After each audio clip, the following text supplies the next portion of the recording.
आज हमारा जो डिस्कशन है बेसिकली हम क्या डिस्कस करने जा रहे हैं पहले वो बात कर लें।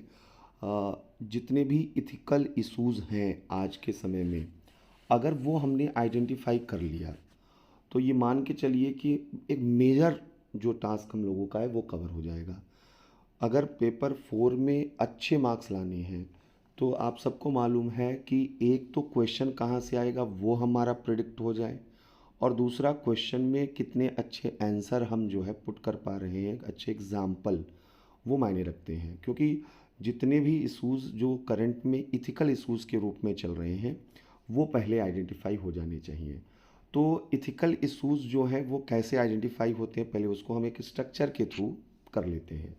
जैसे इथिकल इश्यूज़ जो हैं वो इथिकल स्फीयर में होंगे, अलग अलग हमारे जो ह्यूमन लाइफ के स्फीयर हैं उनमें अलग अलग इथिकल इश्यूज़ वहाँ पर आएंगे। जैसे हम अगर पॉलिटिक्स की बात करें, हम सोसाइटी की बात करें, हम इकोनॉमी की बात करें, हम जो है इन्वायरमेंट की बात करें, तो ये वो ह्यूमन लाइफ के अलग अलग एस्पेक्ट हैं जिनमें इथिकल डिलेमा, इथिकल इश्यूज़ वहाँ पर इमर्ज होते हैं। तो ये जो हम लोग डिस्कशन कर रहे हैं, तो आप लोग अगर कॉपी पेन लेकर भी बैठे रहेंगे, जो चीज़ें भी आपको ऐसी लगे कि थोड़ा सा आपके आंसर को इन्हेंस कर सकती हैं तो नोट करते भी चलिएगा। तो पहले हम लोग जो है देखते हैं पॉलिटिकल फील्ड से, पॉलिटिक्स में क्या इथिकल इश्यूज़ हैं, अगर वहाँ पे कोई क्वेश्चन आया तो किस तरीके का आएगा, और जो है कौन से इश्यूज़ इस वक्त चल रहे हैं नेशनल लेवल पर। तो अगर हम पॉलिटिक्स की बात करें तो जो सबसे इम्पॉर्टेंट चीज़ है कि एक तो डिफिनीशन ऑफ पॉलिटिक्स जो है वो अपने आप में बहुत इम्पॉर्टेंट चीज़ है। क्योंकि पॉलिटिक्स जो है वो बेसिकली माना जाता है कि पब्लिक सर्विस का एक टूल है। और पॉलिटिक्स का मतलब ही होता है कि जहाँ पर डिस्प्यूट सेटलमेंट्स हों, जहाँ पर जो है सोसाइटी में हार्मोनी क्रिएट करने के एफर्ट्स हों। तो पॉलिटिक्स जो है वह लोगों को अलाइन करता है, लोगों को जोड़ता है। पॉलिटिक्स जो है डिस्ट्रक्टिव नहीं होना चाहिए। पॉलिटिक्स का मतलब ही है हमेशा वो कंस्ट्रक्टिव हो।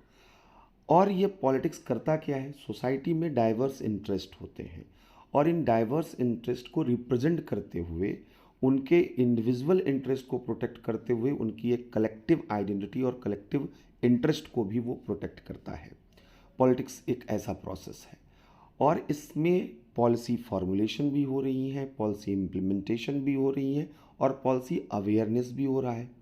यानी कि एक कम्प्रिहेंसिव प्रोसेस है जिसको जिसके थ्रू जो है वह एक कोई भी स्टेट है, कोई भी गवर्नमेंट है, वो जो रन कर रहा है तो उसके डिफरेंट डिफरेंट प्रोसेस हैं। तो हम अगर पॉलिटिक्स को देखें मौजूदा समय में, तो इथिकल इश्यूज किस तरीके के आ रहे हैं।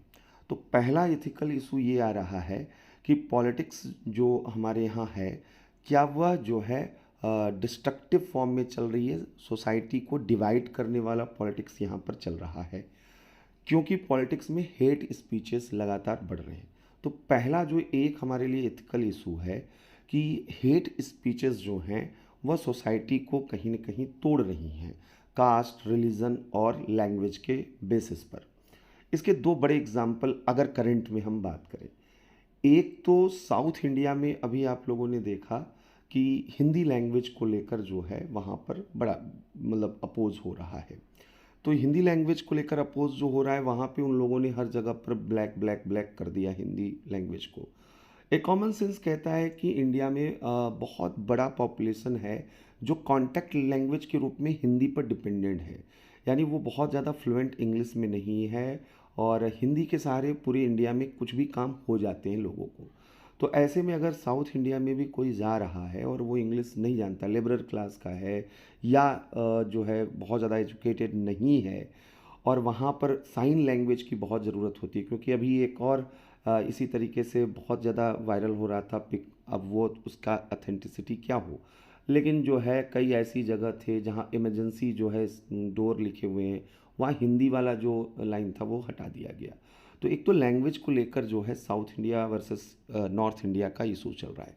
दूसरा एक जो यूपी, अगर हम असेंबली की बात करें तो यहाँ उर्दू को लेकर चला कि एक तरफ तो जो डिफरेंट डायलेक्ट्स हैं यूपी के, उनको लेजिस्लेटिव असेंबली में इंट्रोड्यूस कर दिया गया है, और फर्स्ट स्टेट यूपी असेंबली हुई है जो ट्रांसलेटर को जिसने अपॉइंट किया है। तो यहाँ पर डिफरेंट डायलेक्ट्स में भी अब जो है जो मेंबर्स हैं वो अपनी बातों को रख सकते हैं, बट प्रॉब्लम ये है कि उर्दू यूपी का जो है सेकेंड ऑफिशियल लैंग्वेज है, और बावजूद इसके जो है उसको जो है उस श्रेणी में नहीं रखा है।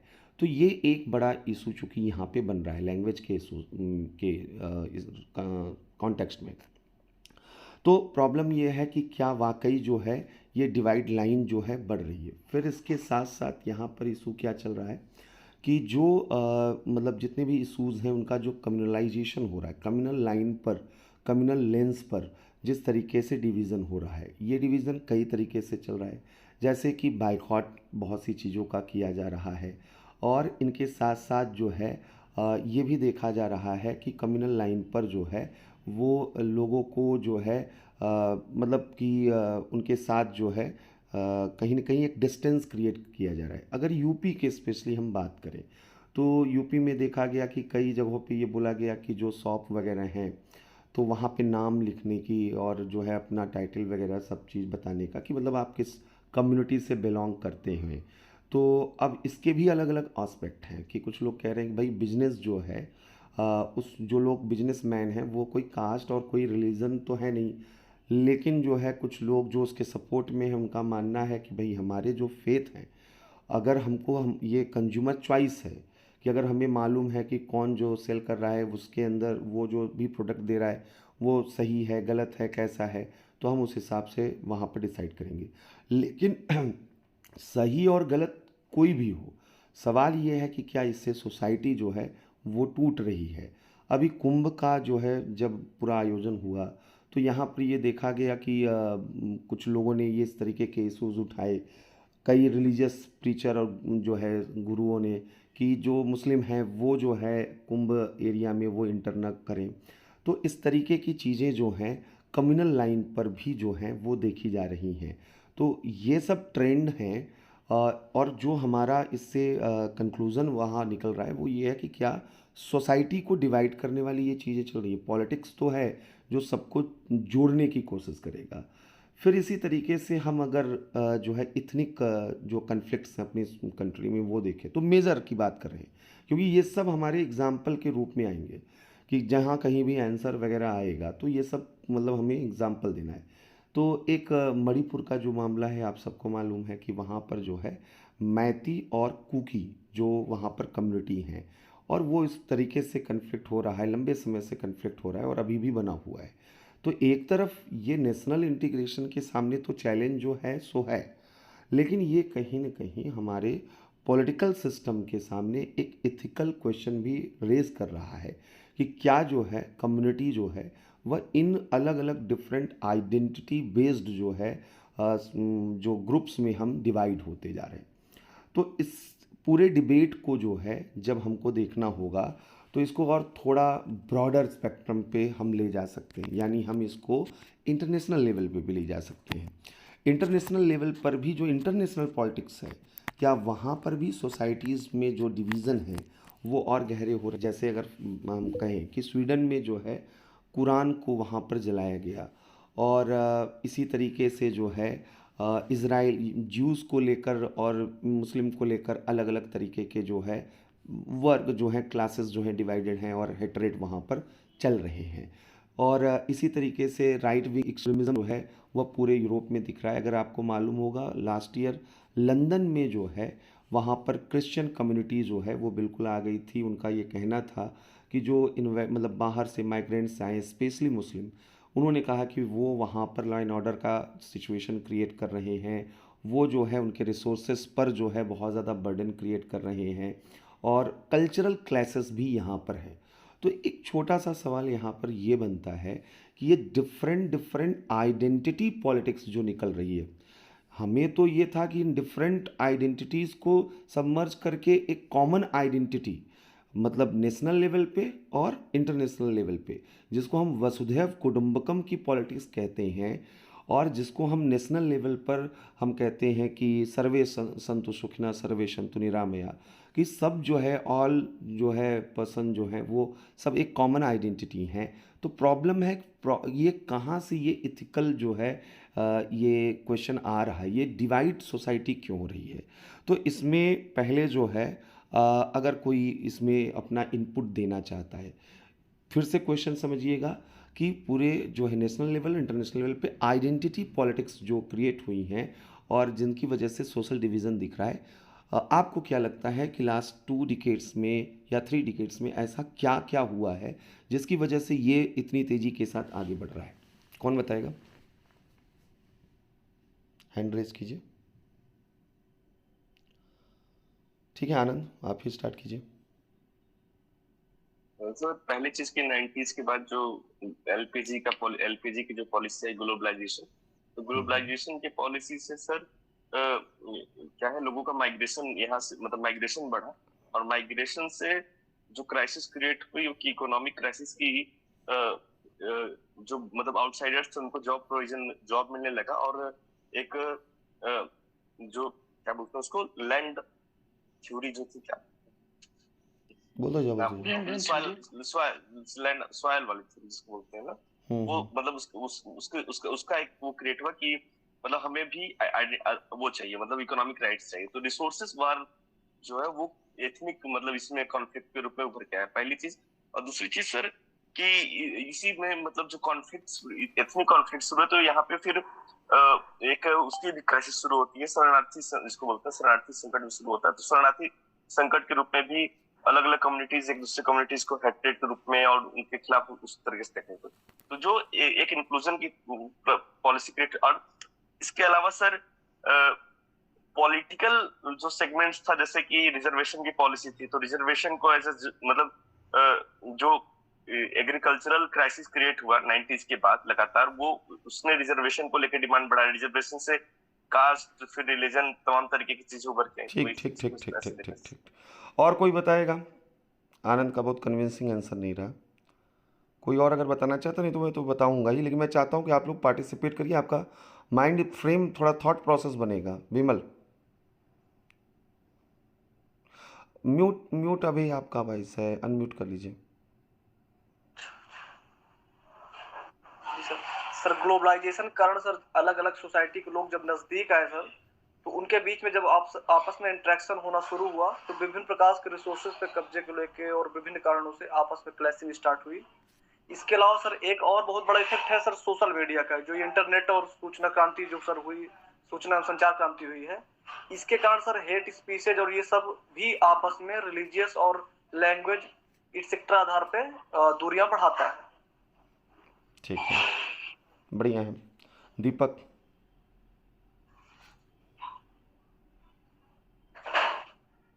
नमस्ते सर। हाँ दीपक बताइए।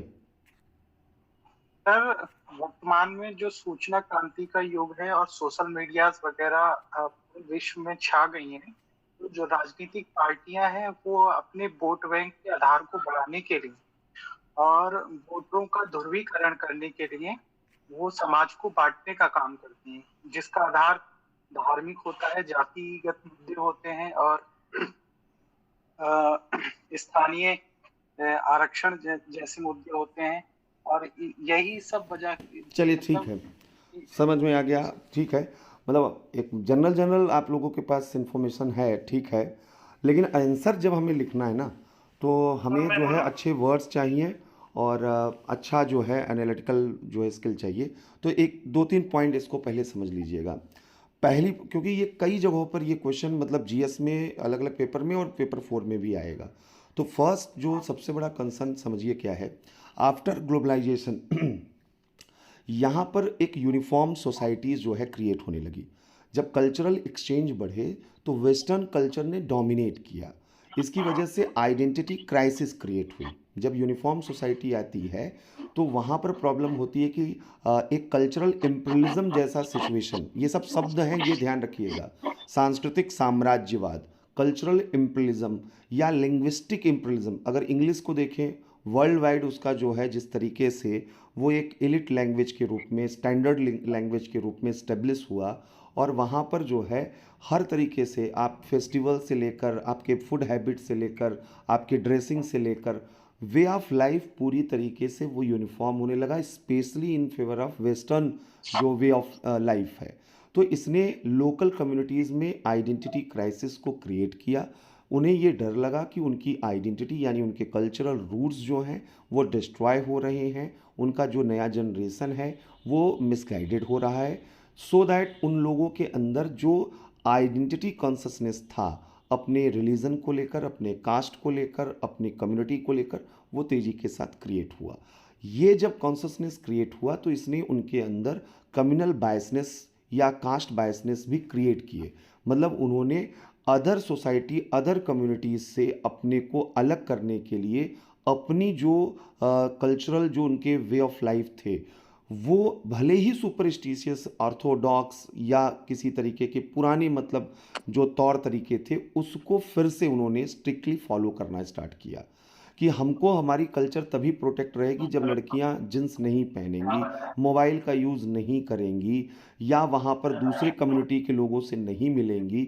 जब इस तरीके के नैरेटिव बिल्ड होते हैं तो ऐसे में वहाँ पर कम्युनिटी के बीच में कन्फ्लिक्ट्स होते हैं। तो identity crisis created cultural conflicts, social conflicts. तो फर्स्ट थिंग ये है कि जो यहाँ पे स्टार्ट हुआ आफ्टर 1990।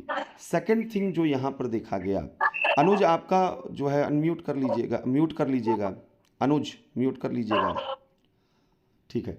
तो दूसरी बड़ा प्रॉब्लम देखिए कहाँ से आया। दूसरा प्रॉब्लम आया आफ्टर 2008। 90 से ये लगातार चला आ रहा था। 2008 ने इसी इशू को और बड़ा इशू बना दिया। 2008 था ग्लोबल रिसेशन का। ग्लोबल रिसेशन ने economic insecurity world wide create की। इकोनॉमिक इनसिक्योरिटी से रिसोर्स जो है वो जो क्राइसिस क्रिएट हुई उसने जो है अलग अलग कंट्रीज़ को भी और कम्युनिटीज़ को अवेयर किया कि हम जो है अपने रिसोर्स को अब शेयर ना करें।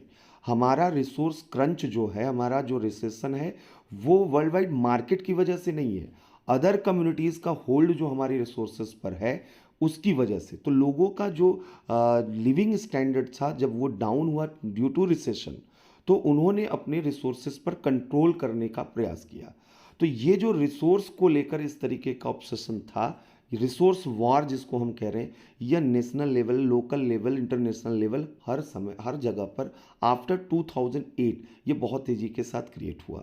जब रिसोर्स वॉर होगा यानी रिसेशन के बाद से इकोनॉमिक इनसिक्योरिटी को लेकर जिसको आप अलग अलग आइडेंटिटी में वहाँ क्रिएट करेंगे। जब हम ये कहेंगे कि रिसोर्सेज हमारे होनी चाहिए अदर कम्युनिटी की नहीं, तो वह इकोनॉमिक नेशनलिज्म लेकर आएगा, आर्थिक राष्ट्रवाद जैसी चीज़ लेकर आएगा। या अगर लोकल लेवल पर देखें तो हमें लगता है कि रिजर्वेशन पर हमारा ज़्यादा हक होना चाहिए। वहाँ से तब आइडेंटिटी पॉलिटिक्स और मजबूत होगा क्योंकि वो उनकी इकोनॉमिक इनसिक्योरिटी को कैप्चर करने के लिए अलग अलग पॉलिटिकल जो है ग्रुप्स आएंगे, अलग अलग वहाँ पर जो है सोशल ग्रुप्स आएंगे। तो उन्होंने उन चीज़ों को एक्सेलरेट किया। थर्ड थिंग इसी इकोनॉमिक रिसेशन से जुड़ा हुआ था कि इकोनॉमिक रिसेशन ने जो यूथ है उनमें फ्रस्ट्रेशन वहाँ पर क्रिएट किया और वो फ्रस्ट्रेशन एग्रेशन में चेंज हुआ अदर कम्युनिटी को लेकर। तो एक तो यहाँ पर जो है इस वजह से भी जो है जो आइडेंटिटी पॉलिटिक्स थी वो उसको बढ़ावा मिला।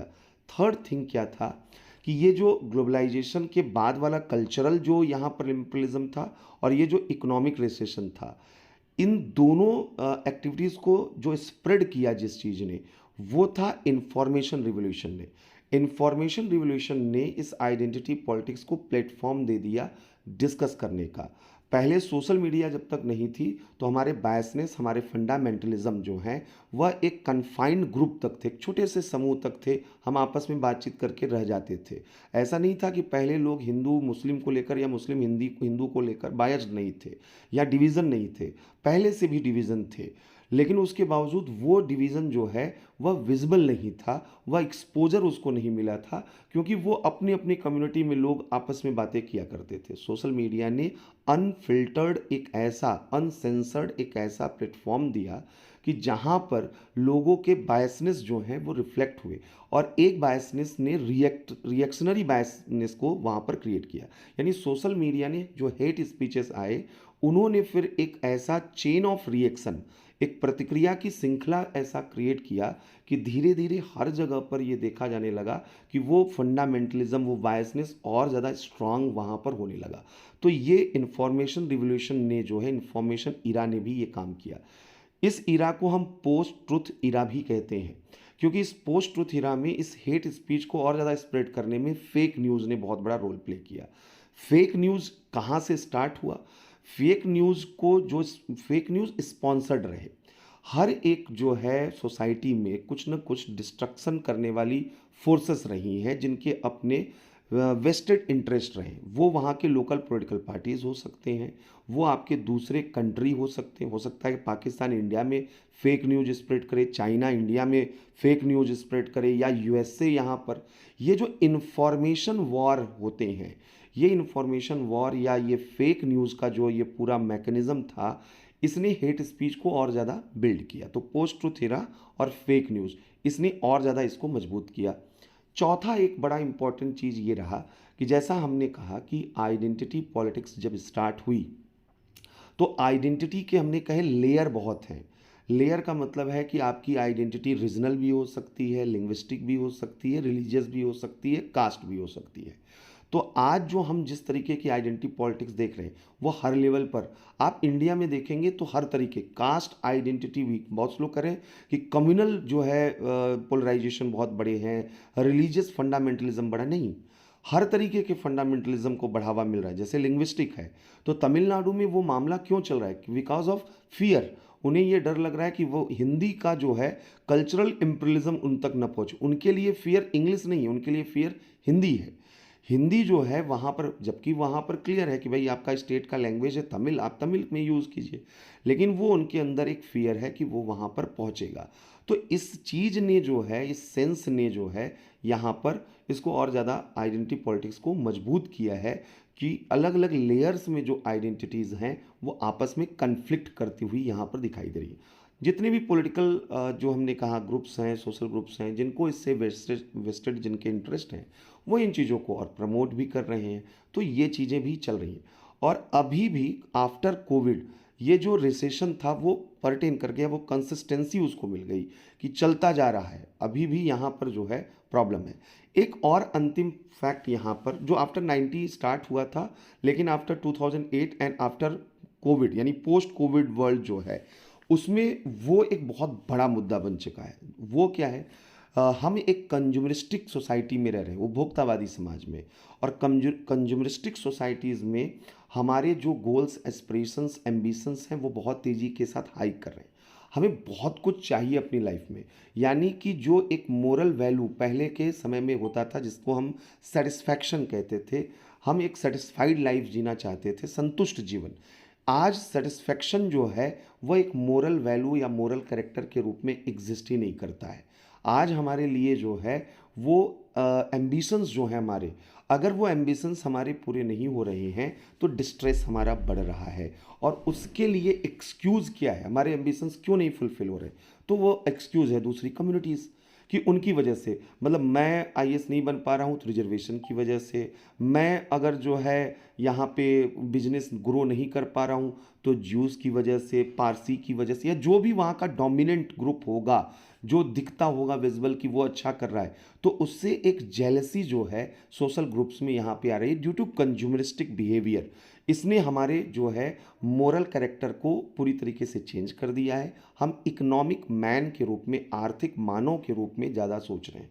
तो इन सब चीज़ों ने मिलाकर हमारे को एक जो है एक ऐसे आइडेंटिटी में तोड़ दिया है कि जो हमारा यूनिवर्सल वैल्यू है को एग्जिस्टेंस का, उसके सामने खतरा यहाँ पर बढ़ रहा है। तो सोसाइटीज़ जो हैं वह डिवाइड हो रही हैं। पहली चीज़ तो ये है। अब एक चीज़ और यहाँ पर इम्पॉर्टेंट है, जैसा मैंने कहा कि आइडेंटिटी पॉलिटिक्स जो यहाँ पे हो रही है या अलग अलग डिफरेंट आइडेंटिटीज़ में लोग डिवाइड हो रहे हैं, क्या इसको केवल निगेटिव सेंस में ही लेना चाहिए? ये एक बड़ा इंपॉर्टेंट सवाल है। इस पर कोई कुछ बोलना चाहता है? ये जो अलग अलग डिफरेंट आइडेंटिटीज़ में वर्ल्ड वाइड ये जो डिवीज़न चल रहा है नेशनल लेवल या जो है इंटरनेशनल लेवल पे, क्या ये बिल्कुल अनहेल्दी है या इसका कोई पॉजिटिव साइड भी है? तो जैसे वाइस ऑफ द जो मतलब सब डोमिनेंट सेक्शंस हैं, बहुत छोटे छोटे सेक्शन थे, या कह लीजिए लिंगुअल माइग्रेंट्स हैं, उनकी आवाज अभी तक नहीं आ रही, तो आवाज सुन जा रही है। जैसे अभी अगर मतलब अपने नेशनल पॉलिटिक्स में देखें तो अभी जैसे कास्ट सेंसस की डिमांड है, कास्ट सेंसस की डिमांड में वो सारे कास्ट ग्रुप निकल के आएंगे जो कि छोटे हैं, जिनका अभी तक नौकरी पहुंच नहीं है, जिनकी पार्लियामेंट तक पहुंच नहीं है, तो मतलब बहुत सारे जो वॉइसलेस सेक्शंस हैं उनकी वॉइस बनकर नहीं पड़ेगा। और इसके साथ साथ फेयर डिस्ट्रीब्यूशन ऑफ रिसोर्सेज, क्योंकि ये तो फैक्ट है परसेंट लोगों के पास 40% रिसोर्सेज हैं, तो अगर ये डिमांड उठेगी इकोनॉमिक डिस्ट्रीब्यूशन की, तो there will be something from the government side की जो लोग अनप्रिविलेज्ड है उनके लिए काम किया जाए। तो ये ठीक है। और सर इससे भाषाई जो पहचान है सर, उसको हम अच्छे से उठा सकते हैं, और जो क्षेत्रीय मुद्दे हैं उसको हम एक मंच दे सकते हैं उसको। और सर जो अल्पसंख्यकों की जो कुछ मांग है, डिमांड है, जो अधिकार है, उसे सर हम वो उच्च स्तर तक उठा सकते हैं। ठीक है विमल। हाँ सर, इससे सर जैसे कमजोर वर्ग के बीच में सर मोबिलाइजेशन होगा और वो एकत्र होकर सर अपनी मांग को नेशनल लेवल पर रख लेते हैं, जिससे उनको एम्पावरमेंट में हेल्प मिलती है उनको। ठीक है हो सकता है। ठीक है ठीक है। ऐसे जॉब हो सकता है हाँ प्रवेश। कि जैसे अगर किसी क्षेत्र विशेष में अगर कोई समस्या आ रही है, मान लीजिए भाषा के स्तर पे या जातीय पहचान को लेके, तो हम क्या कहते हैं कि उसी स्तर पे रहते हुए उसका समाधान किया जा सकता है। कि जैसे किसी क्षेत्र विशेष में कोई समस्या आई, मान लीजिए यूपी में ही कोई समस्या आई, तो मतलब वो समस्या ज्यादा ना फैलने पाए, तो उसको वहीं पे इंफॉर्मेशन के जरिए सरकार इतना एक्टिव है। Good, very good.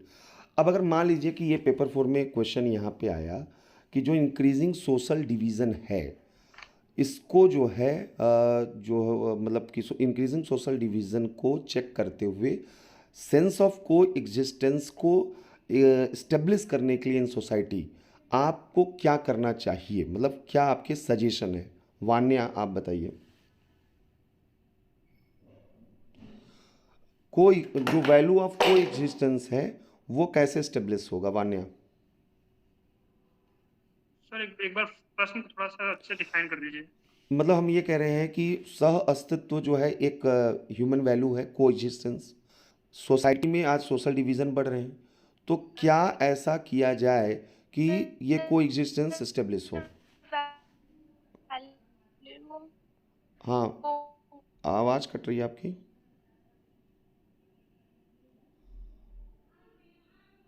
सर सबसे पहले कि समाज में एक सह अस्तित्व की भावना का विकास किया जाए। कैसे कैसे? Hello sir. हाँ वान्या, तो सर एक एक करके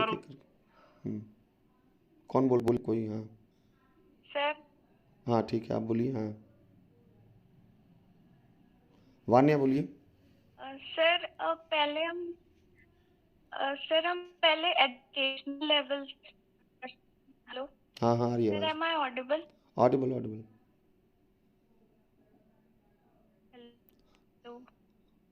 वहाँ आपका थोड़ा थोड़ा ऑडियो जो है डिस्टॉर्ट हो रहा है, कुछ प्रॉब्लम नेट का होगा। सर हम हाँ अब आ रही है आवाज़, ठीक है। प्राइमरी नहीं आपका ऑडियो जो है मतलब नहीं आ रहा है सही से। सर हम लोग एजुकेशन से स्टार्ट कर सकते हैं, प्राइमरी लेवल से, कि अगर हम एजुकेशन में। फिर आवाज़ चली गई। सर नेट का इशू। हाँ कोई नहीं, ठीक है। मतलब चलिए सब लोगों का मतलब पार्टिसिपेशन रहे, बस मैं ये चाहता हूँ। कोई नहीं, तो अब थोड़ा सा इसको एक तरीके से समझिएगा कि मैं कहना क्या चाहता हूँ कि आपको आंसर कैसे विजुलाइज करने हैं। आपको अच्छे टर्म देने हैं, आपको अच्छे एग्जाम्पल वहाँ पर देने हैं, और आपको इशूज़ भी सर्च करते हुए चलनी है कि कहाँ से क्वेश्चन आ सकता है। ये एक एग्जाम्पल छोटा सा मैंने दिया था। अब एक बस आ रहा हूँ, बस थोड़ा सा बता दूँ। स्ट्रक्चर में केवल बात करना है। मैंने कहा कि कंटेंट आप लोग पेपर 4 में दुनिया भर के हैं, जहाँ से भी आप लेना चाहें वो। हमारा पर्पस कंटेंट पे बात करना ही नहीं है। हमारा मतलब पर्पस है हम इशूज़ जो है फाइंड आउट कर लें, हम अप्रोच पे बात कर लें, कुछ पॉइंट्स अगर अच्छे आ सकें आंसर, क्योंकि कहीं से भी पढ़ेंगे तो वहाँ तो बहुत कुछ दिया होगा, कुछ और अच्छे पॉइंट्स आ जाए। तो बस स्ट्रक्चर की मैं बात कर रहा हूँ। उसमें एक चीज़ और, जैसे मैंने कहा कि सजेशन दीजिए, तो कई बार हम सजेशन जब देते जाते हैं तो बड़ा वेग सा सजेशन देते हैं और वो अपील नहीं करता है एग्जामिनर को। तो क्या करना चाहिए? हमें स्ट्रक्चर्ड वे में आंसर देना चाहिए। स्ट्रक्चर्ड वे क्या है? 2-3 चीज़ें हैं। पहली चीज़ तो एक सजेशन ये होता है कि अगर आपको ये दिख रहा है कि सोशल एटीट्यूड चेंज करना है, तब तो आपको अलग चीज़ है। अगर सोच बदलनी है, सोशल बिहेवियर अगर बदलना है तो अलग चीज़ है। सोशल ब्रिजिंग करना है तो अलग तरीके का वहाँ पर जो है आपका मतलब कि सजेशन रहेगा। तो अलग अलग डिफरेंट डिफरेंट जो हैं आपको स्ट्रक्चर अपने दिमाग में लेके चलने हैं। तो आप में से बहुत से लोगों का मानना होगा कि अगर को एग्जिस्टेंस को इस्टेब्लिश करना है तो पहले तो सोशल एटीट्यूड में चेंज करना चाहिए। चलिए ठीक है, बहुत अच्छी बात है, लेकिन सोशल एटीट्यूड में चेंज वो बहुत अचानक तो होगा नहीं। तो इसका मतलब है कि कुछ ऐसे सोशल बिहेवियर में हमें इमीडिएट चेंज करने होंगे कि जहाँ पर जो है इस तरीके के जो इंटरेस्ट का क्लैश हो रहा है वो रुके। तो दूसरा हमारे लिए मुद्दा हो गया कि हम जो है सोशल बिहेवियर या सोशल प्रैक्टिसेस को कैसे जो है वहाँ पर लाएं। तो दो तरीके आप लोग पढ़ते हैं पेपर 4 में, एक होता है कि बाई अथॉरिटी आप चेंज करते हैं और एक होता है by persuasion. Through authority change करने का मतलब क्या है? By force. आपने लॉ बना दिया, अगर हेट स्पीच आपके सोसाइटी में बढ़ रहा है तो हेट स्पीच पर लॉ होना चाहिए। और ऐसे लोगों के लिए जो है लॉ इन्फोर्सिंग जो एजेंसीज हैं वो ट्रांसपेरेंट फेयर तरीके से वहाँ पर जो है वो उसको इंक्वायर भी करे और वहाँ पर एक्शन भी ले। तो पहली चीज़ है हमें सेंसिटिविटी लानी होगी जो लॉ इन्फोर्सिंग एजेंसी, विधि प्रवर्तनकारी एजेंसियाँ हैं। तो एक हो गया लॉ मेकिंग में हमें ऐसी चीज़ें जो जैसे फेक न्यूज़ हो गया, हेट स्पीच हो गया, या जो है वहाँ पर बाइकॉट जिस तरीके से किया जाता है, तो उस तरीके की चीज़ों पर जो है जहाँ पे सोशल कन्फ्लिक्ट्स वहाँ पे लॉ बनाने होंगे। लेकिन लॉ अपने आप में कोई सलूशन नहीं होता है क्योंकि आप फोर्स कर रहे हैं। ये इमीडिएट लेवल पर कुछ प्रोटेक्शन दे सकता है, वैलिडेशन कर सकता है कि गवर्नमेंट कुछ कर रहा है। लॉ का रोल क्या होता है? रोल कई बार ये सब भी क्वेश्चन बनते हैं। रोल ऑफ लॉ ये है कि गवर्नमेंट ये बोलती है कि भाई हम आपके साथ हैं। जैसे फॉर एग्जांपल अभी आप लोगों ने जब न्याय संहिता देखा कि नया वाला आया है, तो मॉब लिंचिंग जो है कितना बड़ा इशू था एक ज़माने में, और मॉब लिंचिंग के लिए अब डेथ सेंटेंस तक का प्रोविज़न कर दिया गया है। तो ये एक तरीके से गवर्नमेंट ने सोसाइटी में मैसेज कर दिया कि देखो ऐसा नहीं है कि यहाँ पे कुछ भी होगा और हम कुछ नहीं करेंगे। तो अब ये चीज़ जो है वैलिडेशन मिल जाती है गवर्नमेंट की पॉलिसीज़ को, गवर्नमेंट के मैंडेट को, कि गवर्नमेंट सही डायरेक्शन पे जा रही है। तो एक तो ये होता है, तो थ्रू लॉ इन्फोर्सिंग एजेंसी। और तीसरा अगर हम देखें तो उसमें सबसे बड़ा रूल होता है जुडिशरी का। तो तीन चीज़ें हैं, लेजिस्लेचर, एग्जीक्यूटिव एंड जुडिशरी। तो लॉ मेकिंग आपका हो सही, आपके लॉ इन्फोर्सिंग एजेंसीज अच्छी हों, और तीसरा आपका जो है जुडिशरी में क्या है, जुडिशियल डिले ना हो। ऐसे जो केसेस हैं, जो यहाँ पर क्लासेस सोसाइटी में जो क्लासेस है वहाँ पर आपके पास अच्छे जो हैं जुडिशियल मतलब डिले ना हो और क्विक जो है वहाँ पर डिसीजन आए। ये तो हो गया अगर हम गवर्नमेंट के लेवल पर देख रहे हैं। लेकिन जैसा बात हुआ कि परसुएशन कैसे करें, परसुएट अनुनयन कैसे करें, तो परसुएशन के लिए क्या ज़रूरी होता है? दो तीन चीज़ें यहाँ पर हैं। परसुएशन कैसे किया जाता है? सबसे बड़ा इम्पॉर्टेंट होता है परसुएशन का कि पहले आप उसका इम्पोर्टेंस बताएं, जो जिस चीज़ के लिए आप परसुएट कर रहे हैं कि भाई ये क्यों ज़रूरी है, ये इम्पॉर्टेंट क्यों है हमारे लिए। दूसरा परसुएशन का तरीका होता है कि डराइए। वहाँ पर डराने का मतलब है कि अगर ये काम नहीं किए तो ये हो जाएगा तुम्हारे साथ गलत। तो परसुएशन ये दो तरीके से यहाँ पर अमूमन करती हैं जो गवर्नमेंट होती हैं। तो पहला काम क्या करना होगा कि को एग्जिस्टेंस का जो वैल्यू है आपको वो इस्टेब्लिश करना होगा, वो सुपीरियर क्यों है। और जो क्लासेस हैं सोसाइटी में, सोशल क्लासेस, आइडेंटिटी क्लासेस, आपको बताना होगा कि वो नुकसानदेह, हार्मफुल क्यों है वहाँ पर। अब आता है कि कैसे हम और ये केवल यहाँ का स्ट्रक्चर नहीं है, ये कई पेपर 4 में जितने भी क्वेश्चन आएंगे हर जगह फिट बैठेगा। तो अब सवाल इस चीज़ का है कि कैसे हम बताएंगे कि भाई जो है जो ये सोसाइटी जो है इसमें को एग्जिस्टेंस क्यों ज़रूरी है, ये कैसे हम बता सकते हैं। तो इसके अलग अलग मतलब तरीके हो सकते हैं। क्या हो सकते हैं? पहला तरीका हमेशा माना जाता है कि अच्छी चीज़ बतानी है, रोल मॉडल लेकर आओ। रोल मॉडल का मतलब है कि आप वहाँ एग्जाम्पल सेट करो। एग्जाम्पल आइडियाज़ का भी हो सकता है, एग्जाम्पल इंडिविजुअल्स का भी हो सकता है, सोशल इंस्टीट्यूशंस का भी हो सकता है। मतलब ऐसे जो आइडियाज़ हैं उनको हमें स्प्रेड करना होगा जो इस को एग्जिस्टेंस की बातों को करते हैं। मतलब कि आपके रिलीजन में जो ऐसी अच्छी चीज़ें हैं को एग्जिस्टेंस की, आप उनको बढ़ाओ। तो आपको बताना होगा कि भाई देखो हिंदुइज्म में क्या बोला गया है, इस्लाम में क्या बोला गया। इस्लाम तो प्रेम पर टिका हुआ है, क्रिश्चियनिटी जो है कंपैशन पे टिका हुआ है, हिंदुइज्म जो है टॉलरेंस पे टिका हुआ है। तो पहले तो इसी को स्प्रेड कर दें। और ये बाकायदा लिखते हुए इस तरीके से जब आप आई फॉरगेट करके लिखते हैं तो बड़ा इंप्रेसिव जो है वहाँ पे आंसर होता है कि अरे क्या बात है, मतलब हर चीज़ इसके पास स्ट्रक्चर्ड वे में है। फिर वहाँ पर दूसरा क्या है, आप किसी इंडिविजुअल को, मतलब ऐसे जो है सेकुलर कैरेक्टर के, ऐसे सोशली एक्सेप्टेड लोग जो हर एक कम्युनिटी में सबके लिए एक्सेप्टेबल हैं, तो ऐसे लोगों, जैसे रतन टाटा का डेथ हुआ, पूरी इंडिया में कोई ऐसा, शायद मतलब एकदम कोई मैनिएक हो तो अलग बात है, लेकिन रतन टाटा को लेकर एक अलग तरीके का इमोशन लोगों में आया। हर कोई वहाँ पर जो है उनके साथ अटैच फील किया, चाहे वो हिंदू हो मुस्लिम हो। रतन टाटा कौन है किसी को नहीं मालूम है, मतलब रतन टाटा बेसिकली पारसी, लेकिन उन हमें नहीं मालूम, मतलब लेना देना उनसे कि वो किस कम्युनिटी से बिलोंग करते। वहाँ हिंदुइज्म नहीं आएगा, वहाँ इस्लाम नहीं आएगा। तो वहाँ पर ऐसे इंडिविजुअल, एपीजे अब्दुल कलाम, ऐसे जो लोग यहाँ पर हैं जिन्होंने हमारी सोसाइटी को कहीं ना कहीं जोड़ा है, बनाया है, तो ऐसे बहुत से लोग हैं। अगर हम नेशनल मूवमेंट में देखें तो वहाँ पर जो है गांधी जी हुए या बाबा साहब हुए, ऐसे लोग बहुत से रहे हैं। कंटेम्प्ररी वर्ल्ड ऑर्डर में भी बहुत से ऐसे लोग हैं, प्रकाश आप्टे जैसे लोग हैं जिन्होंने बहुत काम किया सोसाइटी के लिए। बहुत ऐसे नाम आपको सर्च करने होंगे। फिर क्या है, ऐसे सोशल इंस्टीट्यूशन, अगर आपको मालूम है कि ऐसी कोई संस्था है जो इस तरीके से जो है हेल्दी सोशल प्रैक्टिसेस करती है, लोगों को जोड़ने का, पीस कमेटीज़ होती हैं हर एक ज़िले में, डिस्ट्रिक्ट में। आप अधिकारी बन के जाएंगे, आपको पहला काम करना होता है पीस कमेटी बनाना, और उसमें जितने भी रिस्पेक्टेबल जो ऑनरेबल हर कम्युनिटी के लोग होते हैं आप उसमें जोड़ते हैं।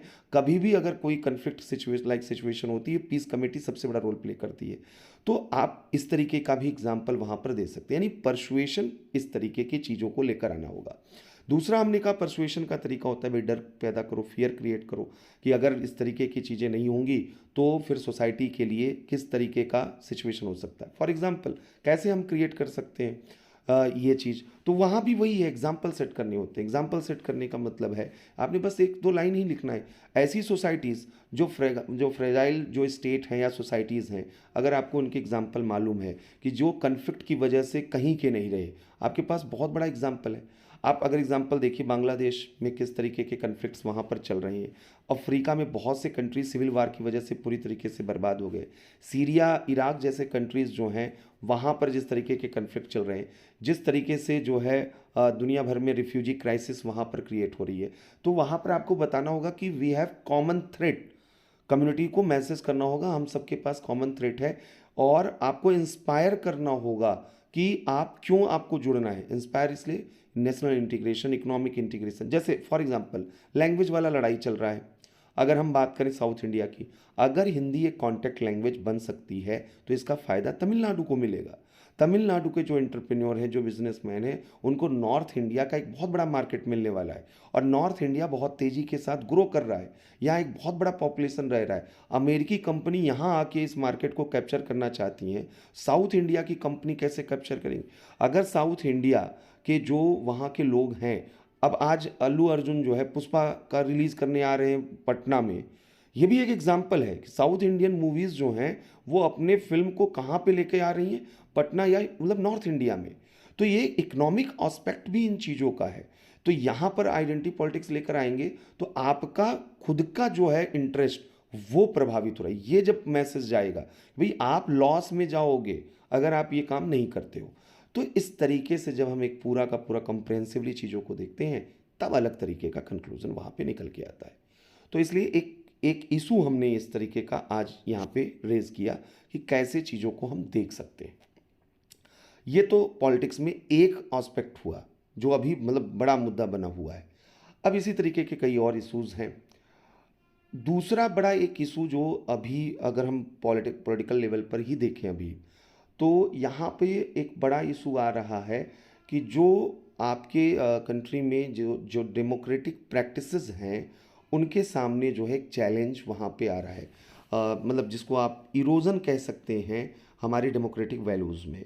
तो क्या वो इरोजन यहाँ पे विजिबल है अगर हम देखें तो, मतलब जैसे फॉर एग्जांपल क्रोनी कैपिटलिज्म, सबके दिमाग में ये वर्ड हमेशा होना चाहिए, टर्म होना चाहिए, क्रोनी कैपिटलिज्म, या जो पॉलिटिसाइजेशन ऑफ क्राइम है, या अपराध का जो राजनीतिकरण है, राजनीति का अपराधीकरण है, ये जिस तरीके से जो है अभी भी एग्जिस्ट यहाँ पर हमारे सोसाइटी में कर रहा है। तीसरा कि जो पार्लियामेंट्री प्रैक्टिसेस हैं वो बहुत तेज़ी के साथ डिग्रेड कर रही हैं, मतलब पार्लियामेंट में जो है डिबेट डिस्कशन हेल्दी नहीं रहे हैं, और वहाँ पर जो है रूलिंग पार्टी अपोजिशन के बीच में बैरियर बन रहा है, बहुत ज़्यादा क्रिएट हो रहा है। तो एक हेल्दी जो पॉलिटिकल डिस्कोर्स होना चाहिए वो पॉलिटिकल डिस्कोर्स नहीं दिख रहा है। तो ये भी एक बड़ा प्रॉब्लम यहाँ पे आ रहा है। तो डेमोक्रेटिक वैल्यूज़, फिर इसी तरीके से वोटिंग बिहेवियर को अगर हम देखें तो वोटिंग बिहेवियर भी जो है वह वहाँ पर जो डेवलपमेंट या गुड गवर्नेंस रिलेटेड होना चाहिए वो वहाँ पर नहीं दिख रहा है, बल्कि वहाँ पर जो है वोटिंग बिहेवियर भी चेंज हो रहा है। अब यहीं से थोड़ा समझते चलिएगा, ये सब सिलेबस का पार्ट है। सिलेबस का पार्ट थोड़ा याद करिए। एक टॉपिक आपका है moral attitude and political attitude. Clear? Moral attitude और पॉलिटिकल एटीट्यूड आपका सिलेबस का पार्ट है। अब अगर मैं आपसे पूछूं कि जो पॉलिटिकल एटीट्यूड है आपकी कंट्री में, वो उसमें जिस तरीके के चेंजेस आ रहे हैं वो किस तरीके के हैं? जैसे मैंने कहा कि पॉलिटिकल एटीट्यूड जो है होना क्या चाहिए, है क्या, और क्या हो सकता है, क्या हमें करना है, ये चीज़ों पे हमें पहले ध्यान समझना होगा। पॉलिटिकल एटीट्यूड आइडियली क्या होना चाहिए? तो पॉलिटिकल एटीट्यूड का मतलब यही है कि आपका political value, political culture, political behaviour किस तरीके का है। तो हमारा जो पॉलिटिकल वैल्यू होना चाहिए वो मॉडर्न जो वैल्यूज़ हैं उन पर बेस्ड होना चाहिए, यानी फ्रीडम होना चाहिए, इक्वालिटी होना चाहिए, जस्टिस होना चाहिए, फ्रेटर्निटी होना चाहिए, राइट बेस्ड होना चाहिए। ये तो पॉलिटिकल वैल्यूज़ जो हैं हमारी सोसाइटी में होने चाहिए, बेसिक चीज़ें। तो क्या ये वैल्यूज़, पॉलिटिकल वैल्यूज़ जो हैं वो हैं हमारे यहाँ? पहला तो प्रॉब्लम ये है। दूसरा जो है, और इसी में एक और चीज़ को अगर ऐड कर दें, जो मतलब कभी भी अगर ऐसा आंसर लिखना है तो सीधे कॉन्स्टिट्यूशनल मोरालिटी। कॉन्स्टिट्यूशनल मोरालिटी जो है वो सबसे इम्पॉर्टेंट नीड है, सबसे बड़ी मोरालिटी है। ये पेपर 4 में क्वेश्चन एक सेपरेट भी पूछा जा सकता है कॉन्स्टिट्यूशनल मोरालिटी, और साथ साथ इसका कई जगह इस्तेमाल आप लोग करेंगे। फिर से एक बार कॉन्स्टिट्यूशनल मोरालिटी को थोड़ा सा समझने की कोशिश कीजिए। कॉन्स्टिट्यूशनल मोरालिटी जो है जॉर्ज ग्रोट ने इंट्रोड्यूस किया था और डॉक्टर अंबेडकर ने इंडिया में पॉपुलर बनाया कॉन्स्टिट्यूएंट असेंबली में। तो ये जो कॉन्स्टिट्यूशनल मोरालिटी, इससे सिंपल सा मतलब ये है कि लॉयल्टी टुवर्ड्स कॉन्स्टिट्यूशन। आपकी जो लॉयल्टी है वो कॉन्स्टिट्यूशन के लिए है और कॉन्स्टिट्यूशन वैल्यूज़ और आइडियल्स को आप जो है फॉलो करते हैं, दैट इज़ कॉन्स्टिट्यूशनल मोरालिटी। अब डॉक्टर अंबेडकर ने कहा कि कॉन्स्टिट्यूशनल मोरालिटी के कई कंपोनेंट्स हैं, कई एलिमेंट्स हैं जो बहुत इंपॉर्टेंट्स यहाँ पर जो है रोल प्ले करते हैं। सबसे पहला जो उन्होंने बात बोला, बड़ा अच्छा बात बोला कि जो फ्रीडम विथ सेल्फ रिस्ट्रेन, पहला चीज़ आपकी आज़ादी जो है वह संयम के अधीन होनी चाहिए। उनका ये कहना था कि आई एम अगेंस्ट पैसिव जो है रेजिस्टेंस एंड वायलेंट बिहेवियर। निष्क्रिय प्रतिरोध और हिंसा दोनों का विरोध जो है डॉक्टर अंबेडकर करते थे। उनका कहना था कि जो भी सोशियो इकोनॉमिक गोल किसी सोसाइटी ने सेट किए हैं, सामाजिक आर्थिक लक्ष्य, उन्हें कॉन्स्टिट्यूशनल मेथड के थ्रू अचीव करने की कोशिश करनी चाहिए। अगर हमने कॉन्स्टिट्यूशनल मेथड को फॉलो नहीं किया तो हम एक एनार्की जो है लेकर सोसाइटी में एनार्कियल सोसाइटी बनाएंगे, अराजकतावादी समाज बनाएंगे। तो उन्होंने कहा ये कब होगा कि जब हम जो है अपने डिफरेंट इंटरेस्ट को जो है वो वहाँ पर थ्रू कॉन्स्टिट्यूशनल मेथडोलॉजी जो है डिस्प्यूट सेटलमेंट करने की कोशिश करेंगे। तो यानी पहला तो ये सबसे इम्पॉर्टेंट चीज़ है कि संवैधानिक पद्धतियों का अनुसरण करो, यानी डेमोक्रेटिक मीन्स का peaceful protest, peaceful movement, peaceful अपनी बातों को रखना, ये इंपॉर्टेंट यहाँ पर हो जाता है। पहला उन्होंने कहा। सेकंड थिंग जो उन्होंने वहाँ पर बोला कि हमेशा सोसाइटी में जो है उन्होंने कहा कि कोई सिंगुलर अगर अथॉरिटी है तो आप उसका विरोध करो, यानी निरंकुशता का विरोध करो, स्वेच्छाचारिता का विरोध करो। ये हमेशा उनका मानना था। कोई भी अगर कंट्री में कोई एक जो आपके गवर्नमेंट का आर्गन है या सोसाइटी का कोई अगर ये क्लेम करना शुरू कर दे कि सारा का सारा प्रॉब्लम का सलूशन मेरे पास है और I am the boss, I am superior, और मैं इस चीज़ को जो है पूरा कंट्रोल करूंगा, आप मान के चलिए फिर वहीं से प्रॉब्लम स्टार्ट होने वाली है। यानी कि न जुडिशियल सुप्रीमेसी इंडिया में, न यहाँ पर एग्जीक्यूटिव सुप्रीमेसी और न ही पार्लियामेंट्री सुप्रीमेसी। कॉन्स्टिट्यूशनल सुप्रीमेसी हमारे यहाँ पे होनी चाहिए, कॉन्स्टिट्यूशनल गवर्नमेंट होना चाहिए। और वहाँ पर जो है अगर कभी भी जो है आर्बिट्रेरी बिहेवियर कोई भी कर रहा है तो हमें प्रोटेस्ट करना होगा, हमें उसका अपोज करना होगा। तो इसका मतलब एक और चीज़ है कि हमें हमेशा इनजस्टिस के अगेंस्ट अपनी बातों को रखना पड़ेगा। तो अन्याय के खिलाफ क्या आवाज़ हम उठा रहे हैं, दूसरा बड़ा इंपॉर्टेंट चीज़ होता है। तीसरा उन्होंने जो बोला था डॉक्टर अंबेडकर ने, उन्होंने कहा ओपन सोसाइटी होना चाहिए। ओपन सोसाइटी कौन सी होती है? जहाँ पर जो है हमेशा फाल्सिफिकेशन के लिए स्पेस रहता है, मिथ्याकरण। फाल्सिफिकेशन मतलब इसको दूसरे शब्दों में समझिए हिंदी में कि साइंस जो है वह हमेशा अपने को रिजेक्ट करने के लिए तैयार रहता है। साइंस की सबसे बड़ी विशेषता ये है।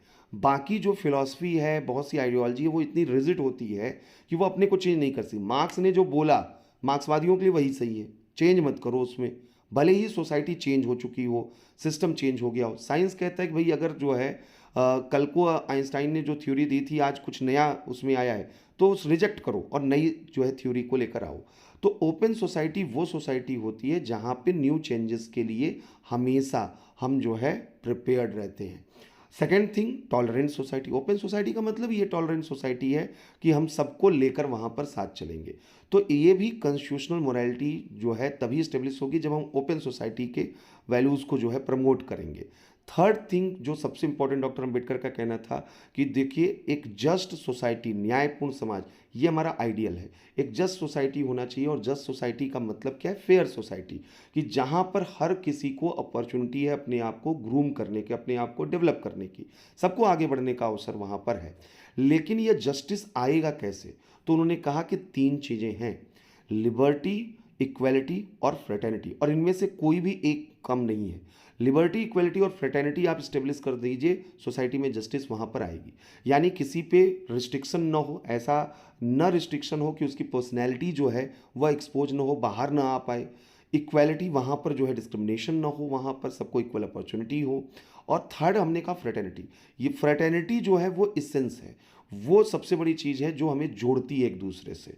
तो ये कॉमन जो यहाँ पर हमारा एग्जिस्टेंस है इसको इस्टेब्लिश करना होगा। तो कॉन्स्टिट्यूशनल मोरालिटी पे सबसे ज़्यादा फोकस डॉक्टर अम्बेडकर ने किया कि भाई ये चीज़ लेकर आओ, तब जाकर हमारी जो है सोसाइटी वो आगे बढ़ेगी।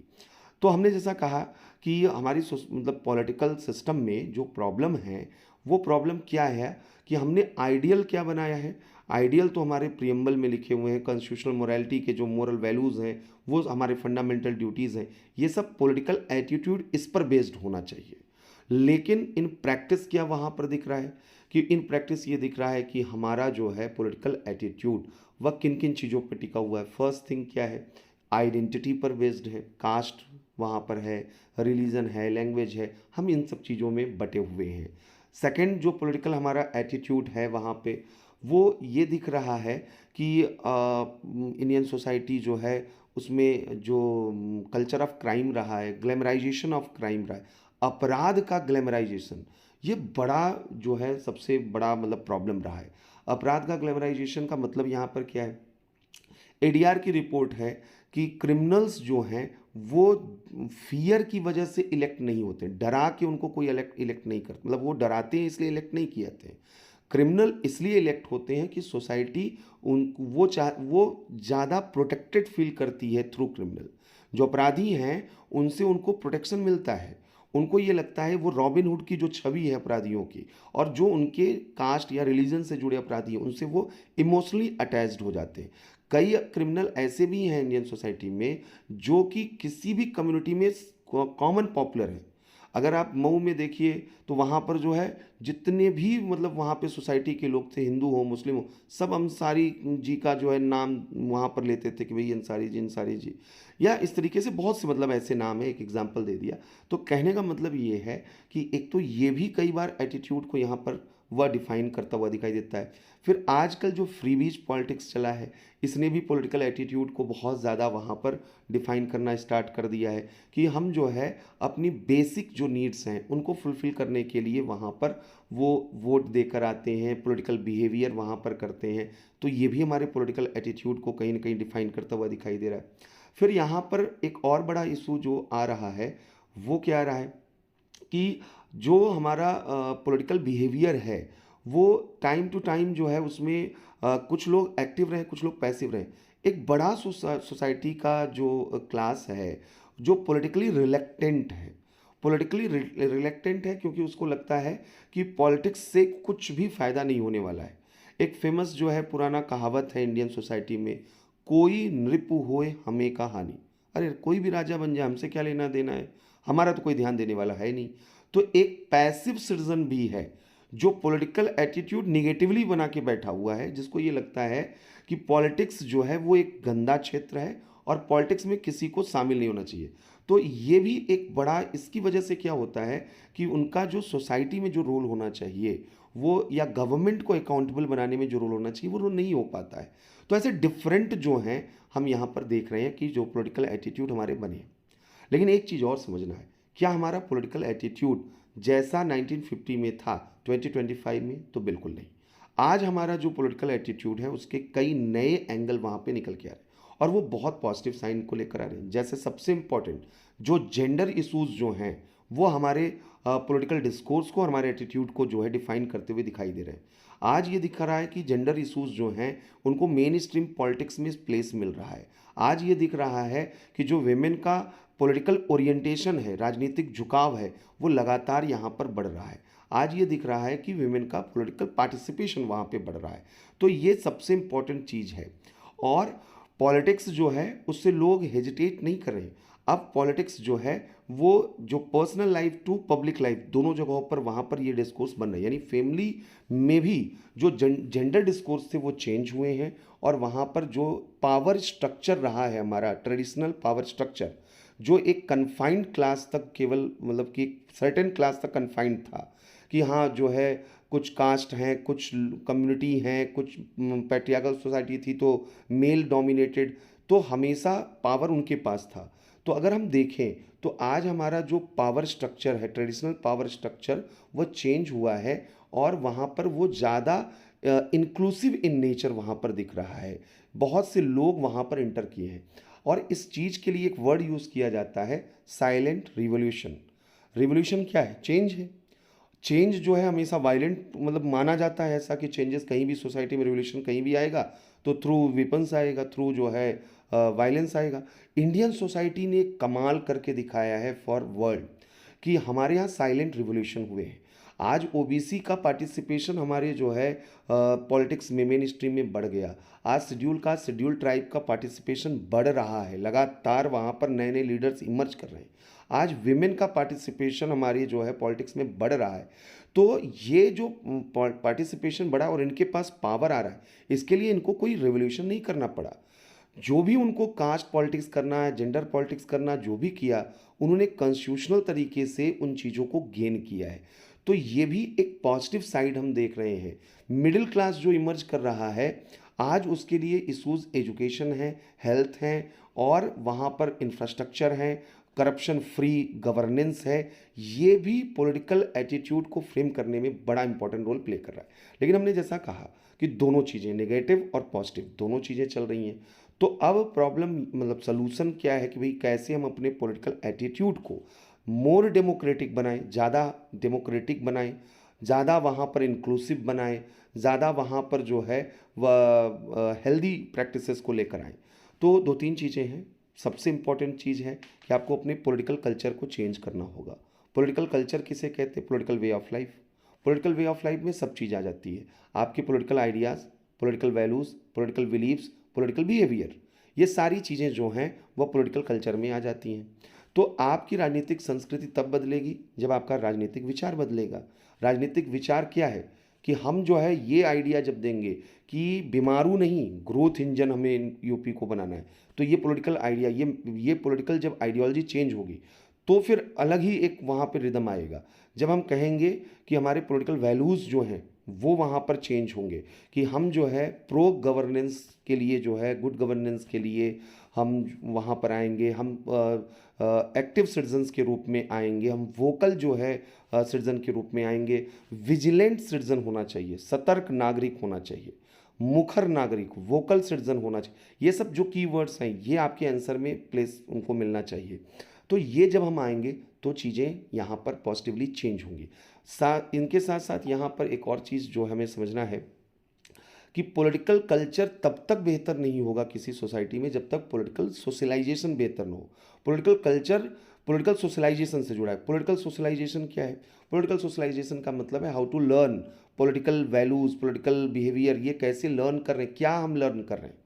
तो हमें जो पढ़ाया जाएगा वही हम सीख रहे हैं। पॉलिटिकल सोशलाइजेशन कौन देता है? पॉलिटिकल सोशलाइजेशन देता है फैमिली आपकी, पॉलिटिकल सोशलाइजेशन देता है आपका स्कूल कॉलेज, पॉलिटिकल सोशलाइजेशन देता है आपका सोसाइटी।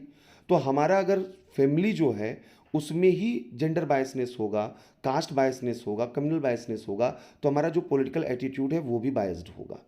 अगर हम वहाँ पर जो है वो पहले से ही मान के चल रहे हैं पॉलिटिक्स ख़राब है, तो वो आगे भी चलकर वही चीज़ करेंगे। तो यानी फैमिली में जो पॉलिटिकल हेल्दी पॉलिटिकल जो वैल्यूज़ हैं उनको कैसे वहाँ पर लेकर जाएं, तो हमको पॉलिटिकल सोशलाइजेशन प्रोसेस में जो लोग शामिल हैं, तो फैमिली बहुत बड़ा रोल प्ले करेगी, स्कूल एजुकेशनल इंस्टीट्यूशन बहुत बहुत बड़ा रोल प्ले करेंगे, टीचर्स को हमें आइडियल्स के रूप में प्रेजेंट करना होगा। अनफॉर्चुनेटली ये नहीं हो रहा है। तो लेकिन टीचर्स जो हैं वो आइडियल्स होने चाहिए। तो टीचर्स लेकिन आइडियल हैं, अभी भी हैं, किस रूप में है वो अलग चीज़ है। तो टीचर्स जो हैं वहाँ पे आइडियल्स होने चाहिए।